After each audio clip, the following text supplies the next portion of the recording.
Saint Martin দ্বীপ গোটা বিশ্বের একটা নজর কি তাহলে এই সেন্ট মার্টিন দ্বীপে? বাংলাদেশের উপকূল ঘেঁষে অবস্থিত এই ভূখণ্ড, কি কি তথ্য, কি কি সত্য লুকিয়ে রয়েছে এখানে? হ্যাঁ, গোটা বিশ্বের নজর সরাসরি দেখা না গেলেও বিশ্ব যারা চালায় তাদের নজর একদম এটার উপরে এখন থেকে নয়, আজ থেকে 53 বছর আগে যখন বাংলাদেশ স্বাধীন হয় তখনই বাংলাদেশ সরকার নতুন সরকারকে এই প্রস্তাব দেওয়া হয়েছিল যাতে সেন্ট মার্টিন দ্বীপ ব্যবহার করতে পারে। কিন্তু ধরুন এরকমই ওই স্বাধীনতার কি আগে অথবা 71-এর আগে অথবা পরে এই খুব কাছাকাছি সময়ে আমি নিউজ উইকে একটা আর্টিকেল পড়ছিলাম যে বার্মাকে এই ইনফ্রাস্ট্রাকচার তৈরি করে দেওয়ার বিনিময়ে বঙ্গোপসাগরে বার্মার পাশে ওখানে চায়না একটা নেভাল বেস তৈরি করছে, ছোট একটা নেভাল। বহু তো সব দিক দিয়ে আপনার চায়নার যেমন দৃষ্টি আছে যে এর বাইরে সে আর কাউকে ঢুকতে দিবে না, এখানে একটা পটেনশিয়াল থ্রেট হয়ে আছে চায়না বিশ্ব মোড়লদের সামনে। তো যারা সারা পৃথিবীতে ছড়িয়ে ছিটিয়ে আছে তাদের শক্তি, মিলিটারি মাইট, তারা তো সব সময় চেষ্টায় আছে এটাকে কবজা করবে।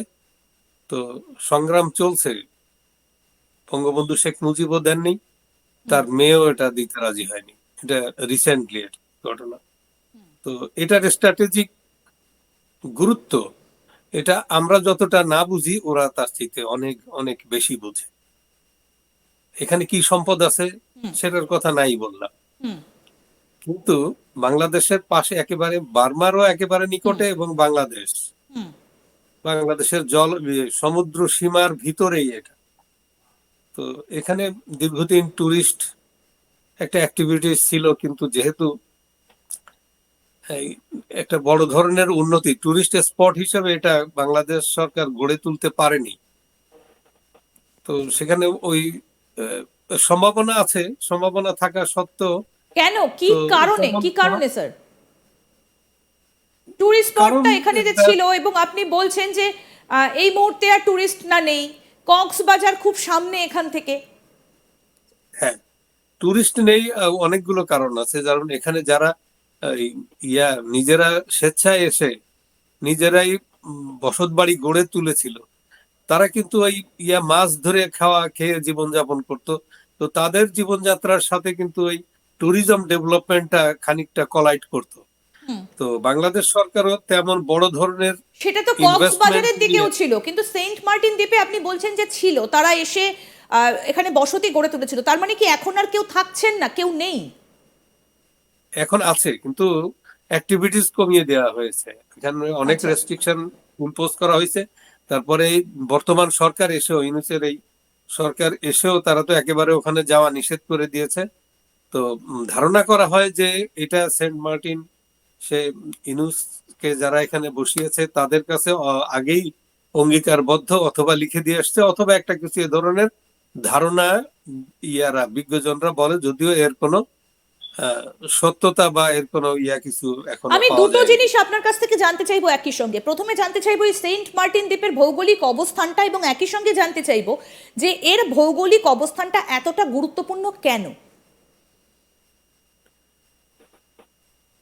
এটা একেবারে ভিতরে, বাংলাদেশের সীমানার ভিতরে, প্লাস বার্মার পাশে।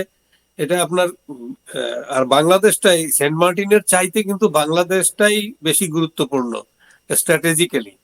তো বাংলাদেশটাকেও তারা দখল করার জন্য বা বাংলাদেশটাকে তাদের মনের মতো করে ব্যবহার করার যে চেষ্টা, সে তো সব সময়ের চেষ্টা আছে, এবং তারা এবার খানিকটা সফল হয়েছে। এবং আসলে কতক্ষণ সফলতা ধরে রাখতে পারবে তা নিয়ে প্রশ্ন আছে।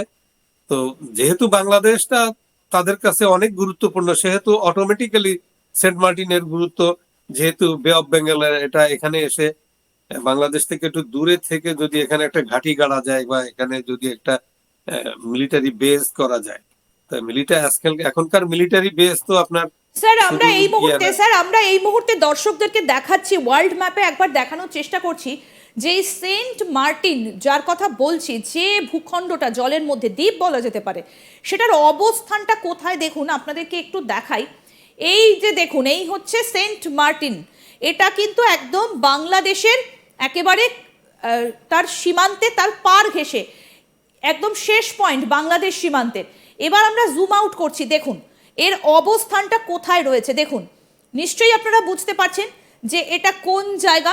একদম মিয়ানমারের পাশে রয়েছে এবং একই সঙ্গে বাংলাদেশের কান ঘেঁষে। দেখুন, বাংলাদেশের ম্যাপ আপনারা নিশ্চয়ই দেখতে পাচ্ছেন কোন জায়গাটা রয়েছে, এবং তারপর বাংলাদেশের একেবারে শেষ প্রান্ত বলা যেতে পারে।